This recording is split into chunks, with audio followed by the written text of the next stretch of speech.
নাই। আমরা আমার কথা রাগননি কোনো, এটা আমি নোয়াখালীর কথা আগে বলছি, নোয়াখালীর কোনো কথা বলবো না। যেখানে আমার কাজের আইডিয়া আছে তাদের কথা বলি, কথা বুঝছেন না? আপনারা তো আশা করি অনেক ভালো।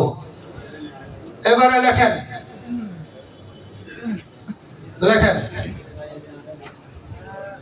দেখেন, সিলেট ধরে হাতে ধরে উচ্চারণ করেন, সিলেট পরিষ্কার করেন। এইভাবে কতটুকু যাবেন?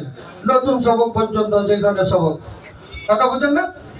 এবার আমার হরফের দুর্বল, আমি হরফ তো প্রশ্ন করবো না, আমি এবার হরকতে সালাসাত প্রশ্ন করবো, মুরাকাবাত প্রশ্ন করবো, মদত থেকে প্রশ্ন করবো, কথা বুঝেন কিনা? এইবারে আমি হরকতে সালাসাত প্রশ্ন করতেছি, খুব খেয়াল করে শুনবেন।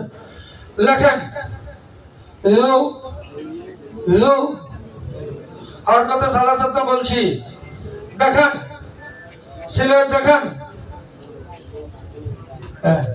মাশাআল্লাহ। এই এদিক দেন, যারা এবার লেখেন না দোস্ত, এভাবে লেখেন, কথা বুঝছেন কিনা? এইভাবে প্রশ্ন করবেন, কথা বুঝছেন তো? এবার আমি মুরাক্কাবাতে প্রশ্ন করব।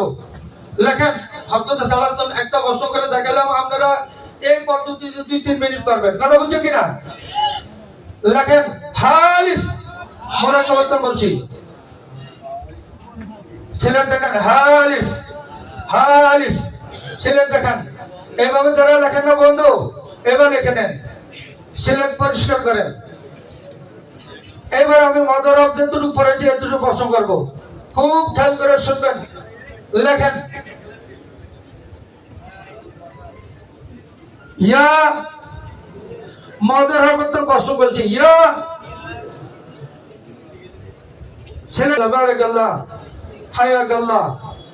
যারা হরকত দেন না এগো হচ্ছে মুরাক্কাব, যারা হরকত দিয়েছেন এগোটা মদরব বসে, এভাবে বাচ্চাকে ঠিক করে দেবেন, কথা বুঝছেন কিনা? সিলেট পরিষ্কার করেন। এবারে প্রতিদিন মদরব পড়াবেন, আরে কোরআন শব্দ পড়াবেন, কি পড়াবেন বলেন? আরে কথা কেন গা, কোরআন শব্দ পড়াবেন, সকালে পড়ে দেখেন। এভাবে লিখে নেবেন, ও জবর উচ্চারণ, ও জবর উচ্চারণ, জিমা জবর ভাবে খালি আল্লাহ খালি উচ্চারণ করেন, প্রথমটা তারপরেরটা, কয়টা উচ্চারণ একসাথে বলেন? ওয়াজা, কোরআন জি পড়েন, উচ্চারণ করেন, হরফের নাম উচ্চারণ। এই সবকটা কি রানিং সবক না একবার সবক? তাহলে ফিশনারি যদি মজবুত হয়, একবার সবকে তার সহযোগিতা হইব, হেল্প হইব না?